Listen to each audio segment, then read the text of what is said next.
Now, Eustace, we have the Federal Reserve System.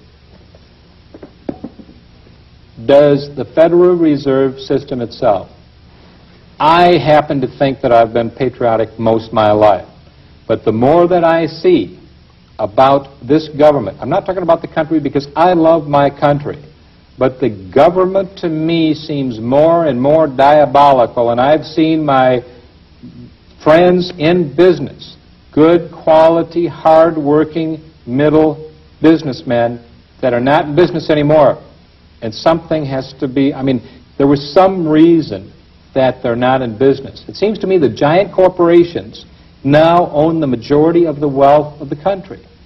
Am I imagining things, or is the small businessman, small farmer, small select individual, are they being financially wiped out? Well, they're being wiped out by the Federal Reserve System through the Internal Revenue Service. Now, I have a friend named Paul Desfosses. He and I travel around the country lecturing together. He was an IRS agent for 20 years. And the program, he told me, the program of the IRS for the past 10 years has been to close down every small business, every independent, privately owned farm in the United States, because it's easier to control people who have no assets, who have to work for a salary for somebody. And they intend well, why would the government do that, Eustace? For control. They want the Fortune 500 to own everything in the United States, to control all business, so that they don't have to deal with individuals. You see, the federal government has no power over an individual. People don't realize that. You don't even have to talk to an Internal Revenue agent, because Article 1, Section 8 of the Congress says, Congress shall have power to provide for the common defense, that is, raise armies, and for the common welfare of the United States. Well, the United States means the federal entity. So Congress, no federal entity, has any power over the individual citizen. Only the states can deal with its citizen. You know, looking back, Eustace, in my childhood, and I'd come home, and you'd see in most homes or cities whether it was in Wisconsin or Georgia or California or New York or wherever, you see nice homes with a picket fence around. You'd see a man coming home after work with a lunch bucket, and he was raising 3 or 4 or 5 children. Normally his wife didn't work. He had probably 1 car in the garage. He had a nice bus system where he could go to and from work. He had a nice paycheck, and he could actually support his family. One person could support the whole family. And there was silver, that was one of the commodities of the exchange, and you had gold, and I guess even partially at that time, but the value of the money seemed to be so strong in comparison to what we have.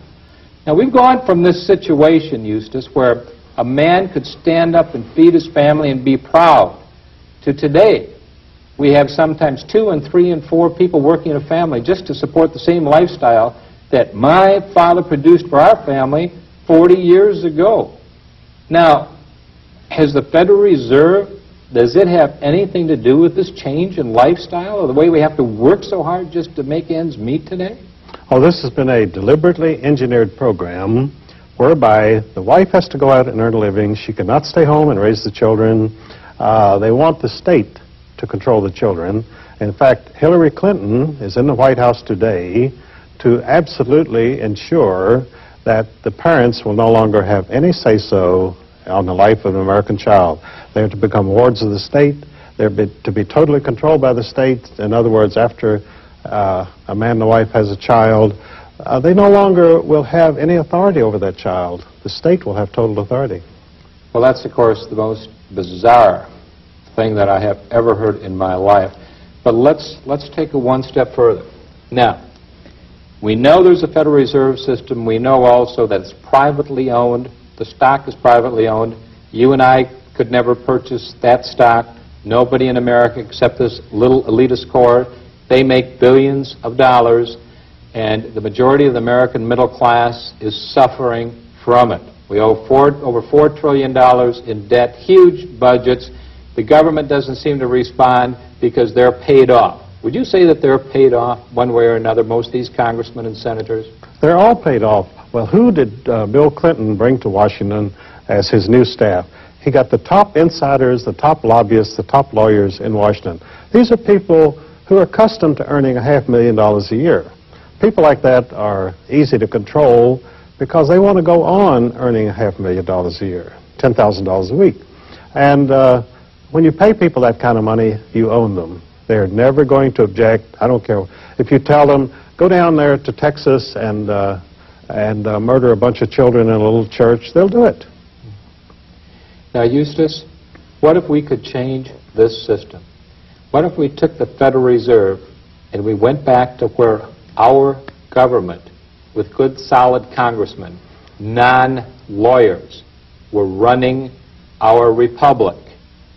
How long do you think it would take for this country to get back on its feet, be independently wealthy, get rid of its indebtedness, and have money enough so each family and jobs enough could support themselves and live in a substantial standard of living? How long would it take, do you think? Well, you couldn't do it overnight. It would take about 6 weeks. In 6 weeks, you're saying if we did get our government back, if we got that Federal Reserve back, and I understand that there's a method we can get that Federal Reserve back. Tell us about that, Eustace. Well, you see, as a sop to the congressmen who still were not totally convinced about the wisdom of having a Federal Reserve System passed by Congress, the very last part of the Act, Section 34, says, Congress retains the right to alter or repeal this act at any time.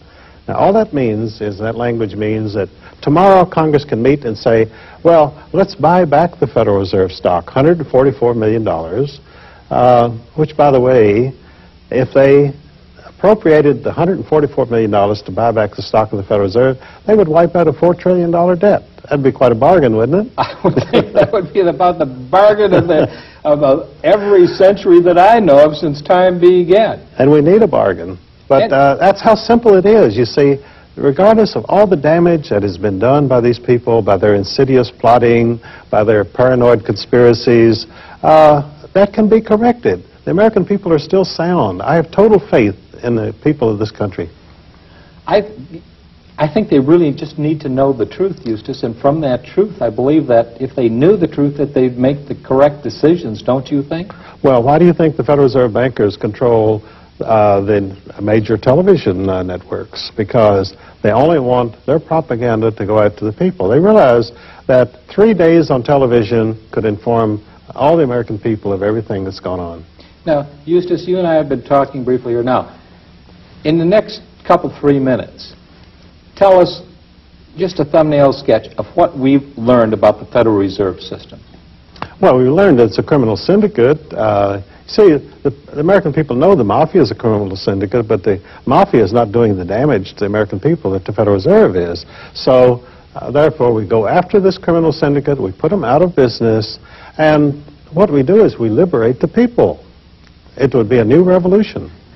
Okay, we have the new revolution, we take the Federal Reserve System back, we put people to work, and the reason they go to work is because they have sound money after that. Is that correct? That's correct. They get a return for their labor. You see, the income tax is a tax on your labor. It's a tax on your property.